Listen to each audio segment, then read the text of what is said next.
Pero pag paulit-ulit mo nang ginagawa, Paul, ano nangyayari? Wala na. Diba? Yung konsensya mo, nakalyo na. Kaya yung Holy Spirit umiiyak. Sabi ng Bible, nag-grieve. Nasasaktan ng Diyos kapag gumagawa tayo ng kasalanan. Kaya nga search niyo yung kanta kayo. Maganda to Feel the Nails. Pag uwi niyo sa bahay, search niyo yan. Feel the Nails by Real Words. Maganda yung kantang yan. I really feel that song. Sabi yan, Feel the Nails. Maganda yung kantang yan. Sabi niya sa kantang yan, sabi nila, si Jesus Christ namatay para sa kasalanan ko. Pero, sa chorus nagtatanong siya, sabi niya, nararamdaman pa ba ni Lord yung nails kapag tuwing nagkakasala ako? Diba? Yung hirap pa nararamdaman niya pa rin every time na hindi ko siya sinusunod.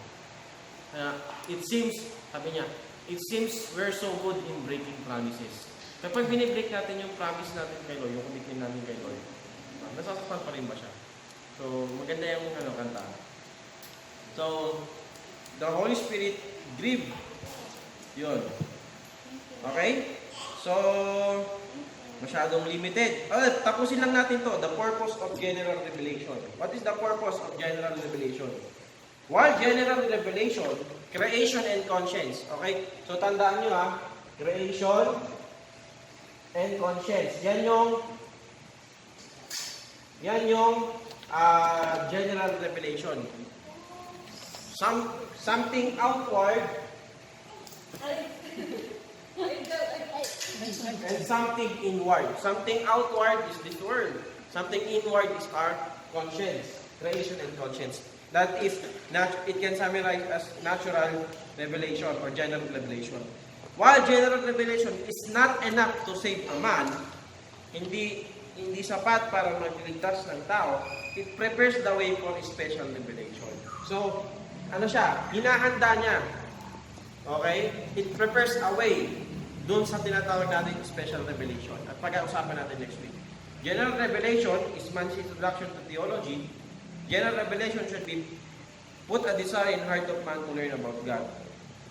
General revelation is foundation or basis upon which special revelation builds.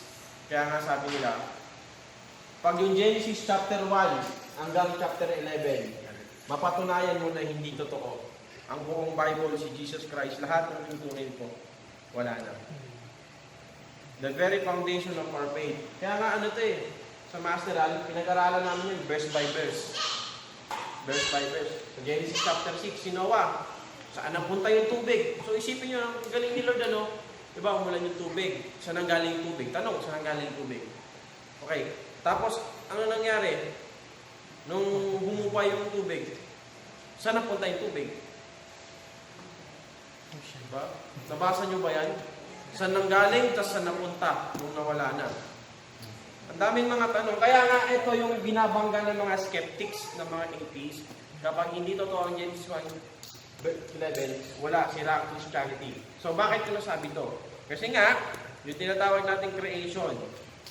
Creation, so all of these things, pinapakita ng mga visible things about the invisible Creator, who is majestic, who is glorious, who is powerful to create all of these things. Okay, next week, may note dito. Note, the Bible never proves God's existence. Ayun, it assumes, it asserts it. Hindi pinapatunayan ng Biblia o hindi nakikipag-argue ang Biblia na mayroong Diyos.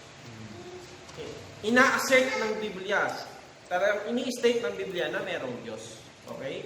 Hindi sinasabi ng Biblia, yung pagkakasulat ng Bible, hindi ito yung nakikipag-debate o argue na, oy, maniwala kayo mayroong Diyos. Kundi sinasabi nila sa lahat ng tao na, oy, mayroong Diyos. Kaya nga, Genesis 1:1, in the beginning, God created the heaven and earth. Creation is all the objection proof man will not ever get.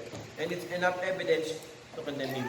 The creation is enough evidence to condemn us. Why? Ano nangyari sa mga linundo natin? Di ba? Imbes na i-glorify nila yung Creator, ang gin-glorify nila yung creation. Ay dahil nagbibigay sa akin ito ng benefits at yung sasabihin. Okay? So, do you have any question? So, question.